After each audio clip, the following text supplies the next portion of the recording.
devotions from yesterday. We're still on the devotion plan, politics for people who hate politics. We're almost done. We're on the last devotion for this one. So once we're done with this, then hopefully we can go ahead and start into another one. We can go into another one. So let's jump back into it.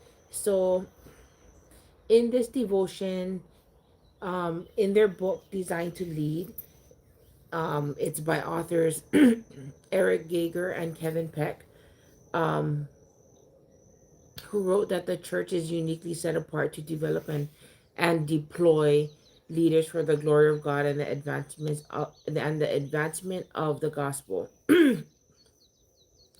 So Christians are to lead. Leaders don't wait for others to act.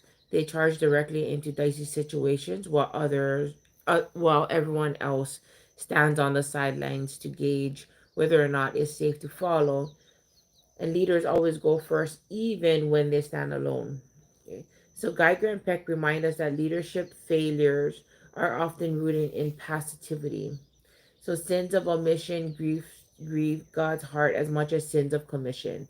So they use Adam to make this point clear. Adam's failure in the garden was passivity, not aggression. He failed to cultivate the garden and keep weeds out.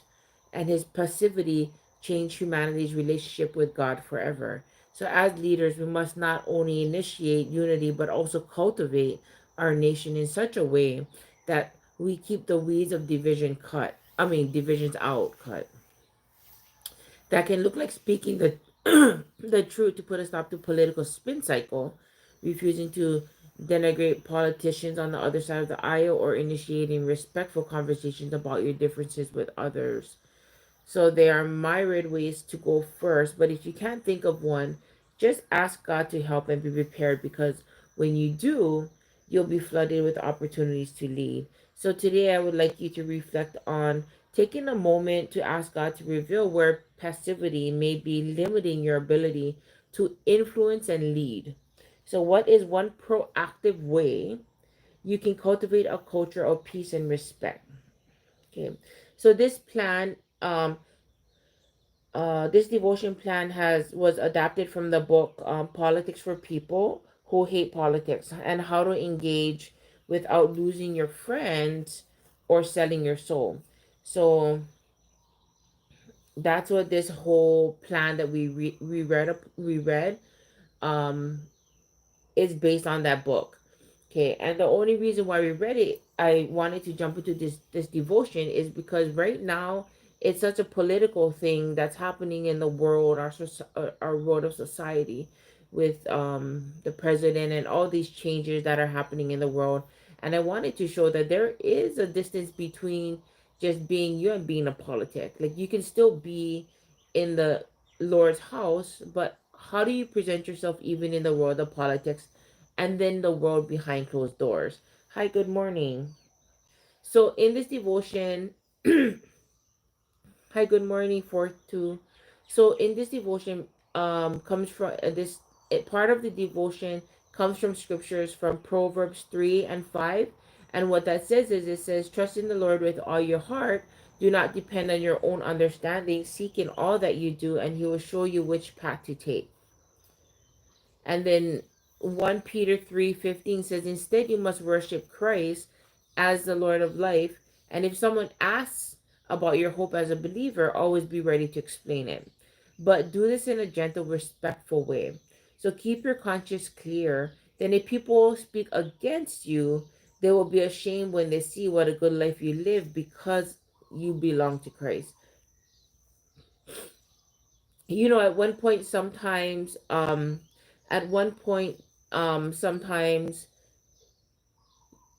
when people ask me where do I stand and how do I do and how am I doing in life, and I share with them how my life had took a turn, and then where it is today. And Satan, if you have nothing nice to say, please part ways. I appreciate it. um this is a safe space. And if you feel that the Lord had lied to you, then that is something that you need to speak to him about, and then work on your ways. And that's what the devotion is about. The devotion is not about speaking on false accusations, but it's about learning and changing your mindset to understand what the words are saying in the Bible. And if you feel like it's a lie, then who are we to assume when we weren't in that past life, right? We only know what's based on words, and if that's how you decide to interpret that, then that is an understanding that you need to work on. And all it's saying is that always be ready to explain, but with things like this, like we just read this, right? We just read, if someone asks about your hope as a believer, always be ready to explain it, but do this in a gentle, respectful way. And it is really hard sometimes because when you have so much negativity come towards you and you're trying to be a positive mindset, it is easy to not be gentle or respectful for times like these, right? Especially when you work so hard to be where you are now, and then people just bring you down. Okay, but never am I ashamed to say that I'm a daughter of the Lord. And some people are wanting to be there, but they just don't know how to be there. Okay, Romans 12:21 says, don't let evil conquer you, but conquer evil by doing good. Definitely, I will never let evil conquer me, but I will always do good by it, no matter what, for my purpose and for the Lord's purpose. All right, babes. So we finished politics for people who hate politics, and congratulations, we finished another plan. So I love it, exciting. So if you guys have the Bible app, make sure you guys download the Bible app. That way you can follow me on the plan, and we can kind of move into it together. Okay, we're gonna jump into one thing that I wanted to look into for this plan. I wanted to read on our keys to a healthier communication in marriage with David and Tamilia Mann. Okay, and it's an 8-day devotional. I find it very exciting because I always wanna do good by my marriage, okay, no matter what. Okay, so what this says is, let's jump into it. So, committed to communicate well. Okay, so it still amazes me whenever I hear people say that our marriage has inspired them, but our marriage only works because we're committed to work through the difficult moments. We're committed to communicate in a way that honors one another and doesn't diminish each other, but that has taken time. Okay, it takes time to shift from arguing to be right in communicating to be understood. So communication has always been a binding force for our marriage when we communicate respectfully. It improves our intimacy, our joy, and connection. But when we press each other's buttons, cut each other off in the middle of a sentence, and raise our voices at each other, it interrupts our marital flow. So we've had our share of arguments, but the one that takes the cake is the argument that happened over a tuna fish sandwich. So you read that right, over a tuna fish sandwich. It was a regular day in the man's residence. We had only been married for a few years, and Tam was working at Pro Express. That particularly day, Tam had worked an incredibly long shift, and as is custom in our home, Tam usually prepares dinner every night while I help to clean up afterward. Well, Tam was nowhere to be found, and it was dinner time. I would have made a meal to hold me over, but I assumed Tam was coming home immediately after work. When Tam finally got home, I asked her where she had been all day. She told me she made a quick stop to the grocery store, so I sat back and waited to smell fresh peppers and onions sizzling over a succulent steak. My mouth was watering in anticipation of an amazing 5-course meal, but to my surprise, Tam walked into the bedroom with a tuna fish sandwich. Instead of me cooking a big meal tonight, let's do tuna chips, Tam murmured. I reluctantly obliged. If I had wanted a 5-course meal, I should have prepared it for Tam when she got home, not the other way around. So I relented. I bit into the sandwich and it was good, but something was missing. So before I could collect myself and rearrange my words, I blurted out, did you put relish on this sandwich? Tam turned around and gave me the look of death in a high soprano. She replied that she was tired and took her time to serve me, and how could I have the nerve to ask for something when I could have gotten relish myself. She had a valid point, but instead of hearing what she was really trying to say, David, honey, I feel unappreciated. I clapped back. Well, you are tired, but I've been home all day and all night waiting for you to come home. You obviously don't care about me or the kids because if you did, you would have at least come home a little earlier. An hour later, we had ripped each other to shreds, arguing about stuff that had nothing to do with the tuna fish sandwich. We brought up unaddressed issues that had been lying dormant in our relationship for years, and we had no referee to stop us. Our original argument was about a simple request to have more relish on my tuna sandwich. Tam felt appreciated, and I felt like my request wasn't a big deal. But because we both were tired and irritable, we let a small issue turn into a big issue. So when you think back on that senseless argument, we can't help but ask, was it worth it? Did we really need to raise our voices or storm out?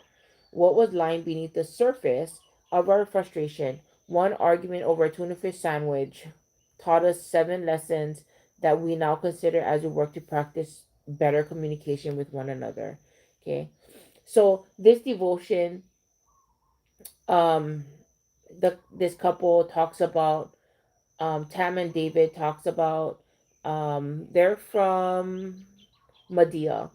Okay, they're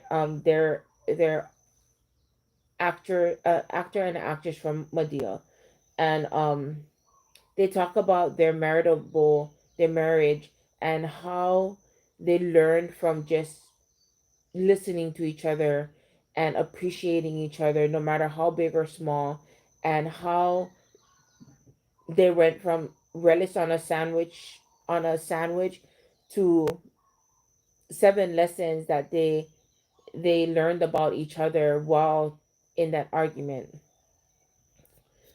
So this plan talks about their marriage life and how they better themselves through their marital ways, right? So let's go ahead and pray. Dear Lord, thank you for the beauty and blessing of marriage. Thank you for walking with us through the good days and carrying us through the bad days. Help us to remember the big picture. Forgive us if we ever use an argument to belittle or humiliate our spouse. Teach us to be quick to listen and slow to speak. Help us to learn how to apologize when we're wrong. We will remember that one bad day does not have to turn into a bad life. Strengthen us through hard conversations. Grant us peace during difficult seasons. We trust that you heal. We trust you to heal everything. We trust you to heal every hurting marriage right now. In Jesus' name, amen. John 13:34 says, so now I am giving you a new commandment. Love each other just as I have loved you. You should love each other. Oh, I like that. Yes, and you should. Okay, I just want to tell you guys thank you so much for joining me today. We are done with that first devotion. And join me tomorrow for the next devotion. Ahuiho. Oh, wrong one.